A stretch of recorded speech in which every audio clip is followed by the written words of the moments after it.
पतिं सुरगुरुं वन्दे जगत्कारणं वन्दे पन्नगभूषणं मृगधरं वन्दे पशूनां पतिं वन्दे सूर्यशशाङ्कवहिनयनं वन्दे मुकुन्दप्रियं वन्दे भक्तजनाश्रयं च वरदं वन्दे शिवं शङ्करम् ॐ मृत्युञ्जयाय रुद्राय नीलकण्ठाय शम्भवे अमृतेशाय शर्वाय महादेवाय ते नमः।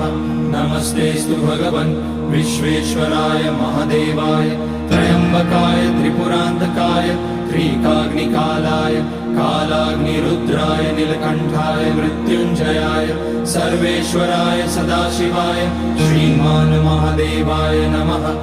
ॐ नमः शम्भवाय च मयोभवाय च नमः शङ्कराय च मयस्कराय च